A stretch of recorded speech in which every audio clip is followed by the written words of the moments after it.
Masayang araw mga ka-PL, panibagong kahihiyan na naman kay Bongbong Bangag mga kababayan itong kumakalat ngayon sa social media. Ipinapakalat na lamang po ng ating mga kababayan sa kanilang mga social media platform mga kababayan kasi parang iniiwasan yata ito ng mga mainstream medyang bayaran mga kababayan. Hindi ho nila pinipick up. Natatakot yata sila mga kababayan na pick upin ito. Baka mamaya ibalita nila, kahihiyan ito ni Marcos Baka gurgurin sila mga kababayan. Kaya ang nagpapakalat ngayon, kung sino-sino na lamang po na mga pahina ng Facebook o Facebook page mga kababayan kasi nga parang iniiwasan ito ng mga mainstream media. Grabe talaga ito mga mainstream media na ito. Kapag kahihiyan ni Marcos, napakagagaling ninyong, wala kayo dyan, wala kami nakita. Ayaw niyong pick upin. Ano itong balita na ito tungkol kay Marcos? Ops, bawal ibalita yan. Magugurgur tayo. Pero, kapag kay Duterte, mga kababayan, kahit sinong mga Duterte, ayaw tantanan, isang linggo yan. Isang linggo nilang pag-uusapan sa kanilang mga istasyon, mga kababayan. Pero pag sa mga bangag, iniiwasan, o yung ating mga kababayan lang ang mga nagsishare, o ngayon, malalaman nyo po, mga kababayan, kung ano po itong panibagong kahihiyan na naman ni Marcos, mga kababayan, na hindi po pinipick up ng mga bayarang media. Simulan ko nang basahin. Traidor. Basta traidor. Pero ito, kakalaruin ko. Etong balitang ito, mga kababayan, ito galing po ito sa isang Italian newspaper. Pero nakatikong bibig po ang mga mainstream media.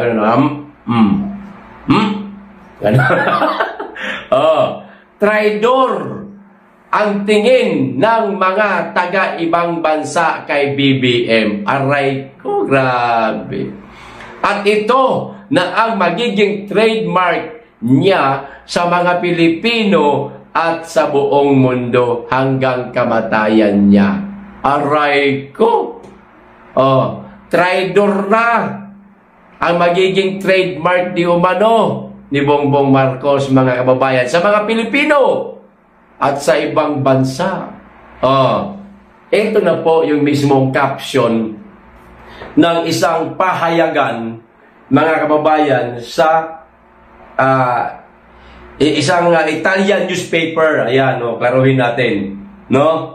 Italian newspaper headline, mga kababayan, headline reads, Philippine Marcos Tradis Duterte Consignato all aya. Yan. Binasa ko lamang po sa kanilang lingwahe, mga kababayan. Mahirap pala. Ito naman po ang translate sa English.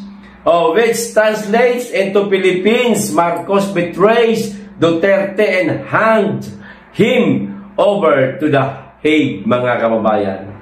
Yan ayan po ang newspaper, mga kababayan. Paano natin masisigurong legit ito? Ito, pansinin niyo po yung pinakababa. Ayan, ang pinakababa, mga kababayan, Israeli, Lebanon, parte, putol nga lang, kasi hindi niya na-picture ng buo. Pero, meron siya naka-attach pa na ipabang balita. Baka sa likod na ito. Headline kasi, itong isang pahina na ito ng tabloid, inako pa para doon sa article na nagsasabing si Marcos ay traidor. Dahil sa ginawa niya sa dating Pangulong Duterte. Di ba gana may traidor niya? No, ang dating Pangulong Duterte. Yan, no? Philippine Marcos Tradis Duterte Consagnato o All Aya. Ayan. Tama ba yung basa ko? Mahirap pala magbasa ng Italian, mga kababayan. Nabagay, intindihin nyo na lang. Pilipino po ako, hindi naman po ko Italian ay hindi natin mababasa itong iba. Mahahaba na po. Napakaliliit po nitong letrang ito, mga kababayan. Okay, pinakita ko lang po sa inyo. Ayan po, meron po nakalagay na aeroplano. Diyan po inilagay o isinakay ang dating Pangulong Duterte papuntang The Hague, Netherlands. Yan. Marcos, traidor na daw po ang magiging bansag sa'yo o trademark mo sa mga Pilipino at sa iba pang lahi na nakasubaybay sa atin, traidor. Kasi nga naman, mga kababayan, nung nangangampanya pa lang siya, di ba?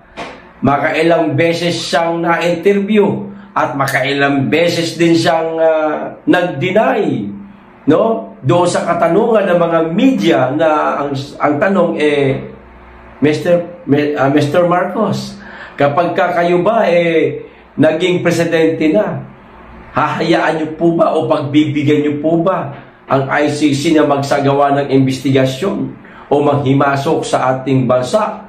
Sabi niya, hindi. Kasi meron naman tayong sariling justice system Gumagana namang maigi ang ating justice system Diba? Yan ang sabi niya, mga kababayan. Pero, isang taon, mula nang naging presidente na siya, ayun, nag-iba na ang ihip ng hangin, mga kababayan, na lumuwag na ang tornilyo ng utak niya. Lumuwag na ang tornilyo ng utak, kakahigop ng pulburon. Unti-unti nang nagpapahiwatig na hahayaan niyang mangialam ang ICC sa ating bansa at yun na nga ang nangyari. Natuluyan na nga ang dating Pangulong Duterte. Di ba? Hindi marunong mahiya. Ang kapal ng mukha. Traidor na nga ang trademark niya. Dahil pagkatapos silang tulungan ni Pangulong Duterte na mailibing yung kanilang ama sa libingan ng mga bayani, ito ang iginanti nila. Ipatapon o ipakulong sa The Hague, Netherlands ang dating Pangulong Duterte. Ang kapal ng mukha, mga kababayan. Kaya sa mga naniniwala dyan kay Ate Mangga, nako, mag-isip-isip po kayo. Tandaan nyo, Marcos pa rin ho yan. Hindi niya nga magawang maglabas ng statement niya Nahikayatin niya yung kapatid niya para magpa-hair follicle test. Meron ba tayong nakita? Na naglabas siya ng ganung pahayag? Na bungit! Pagbigyan mo ang kagustuhan ng taong bayan, magpa-hair follicle test ka na. Para matapos na ang hinala nila sa'yo na bumabata ka. Meron ba tayong narinig na ganun statement niya? Wala. Marami siyang mga sinasabing mga pasabog, mga kababayan, maaaring nagkakatotoo, pero para sa akin, maliwanag ho yun na panglihis lamang po sa tunay at unang kahilingan ng taong bayan na magpa-hair follicle, etong si Marcos. Daming sinabi ni Amy. Di ba? Anong pinatakip niya doon sa hair follicle na yan? Ayan yung PI, People's Initiative. Yung impeachment kay Inday Sara. At nagkatotoo naman. Di ba? Nagkatotoo lahat yun. At kung ano-ano pa. Lahat ng mga pasabog ni Jaime, yes, totoo, nagkatotoo. Bakit? Natural. Kapatid niya, presidente, posibleng walang nasasagap yan ng mga maaaring susunod na plano ng kapatid niyang bangag. Mga kababayan, di ba? Posible yan na may masasagap yan. Ngayon, para mapatay yung issue doon sa hair follicle test na lahat naman, etong mga nangyayari ngayon, doon talaga, yun talaga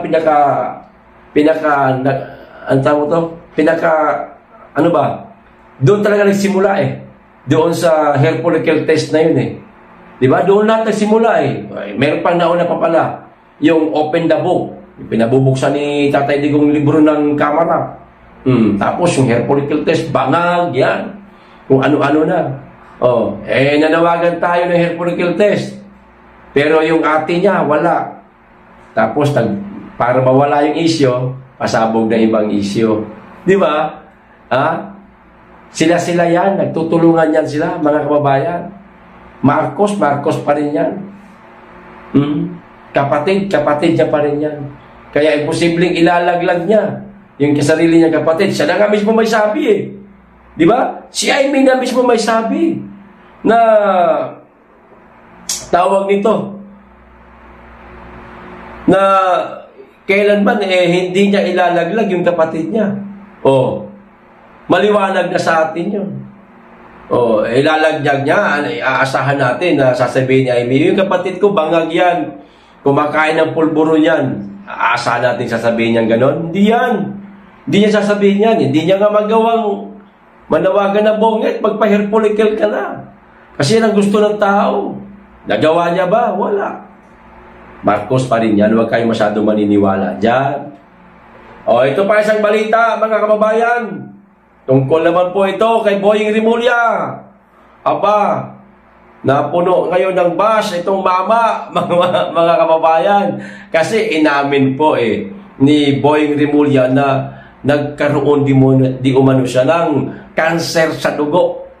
Itong leukemia. Pagkatapos niyang ma-bypass operation, sumulpot naman itong leukemia. Mga kababayan. Alam niyo ba kung ano ang mga komento ng ating mga kababayan? Nako. Matatawa na lamang ho kayo. Basahin ko muna itong balita. Rimulya, nagka-leukemia.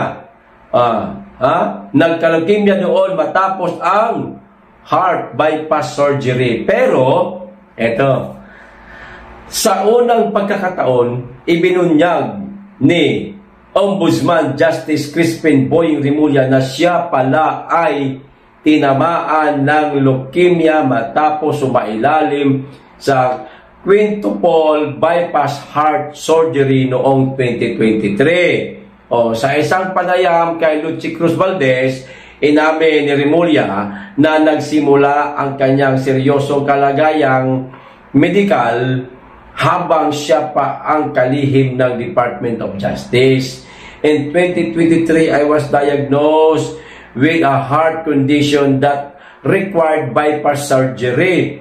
I had surgery, I had quintuple bypass, and when I was recovering, I was diagnosed with cancer, leukemia, a cancer of the blood. Yan ang paglalahad ni Rimulya. Ngayon, mga kababayan, itong ating mga kababayan na mga makukulit po, alam niyo ho ba kung ano ang mga komento? Ito, natandaan ko lang, ang sabi, pangalawang buhay mo na pala yan. Ombudsman Boying Rimulya. Ay, nababasa ko lang yan, marami kasi, nagbasa na mga comment, tinandaan ko ho. Ang pinakanatandaan ko, ito nga yung una ko sinasabi. Pangalawang buhay mo na pala yan. Dapat ayusin mo yung pagsiservisyo mo para sa bayan. Para sa taong bayan, yung totoo. Doon ka sa katotohanan. Pangalawang buhay mo na yan. Ibigay mo yung pinakamabuti mong trabaho para sa tao. Hindi yung trabaho para sa isang politikong merong pakinabang sa'yo. Pinakikinabangan ka, ginagamit ka para sa pang-personal na interes nitong mga politiko. Yan ang sabi. Isa sa mga komento yan ng ating mga kababayan. Meron namang iba, napaka-harsh.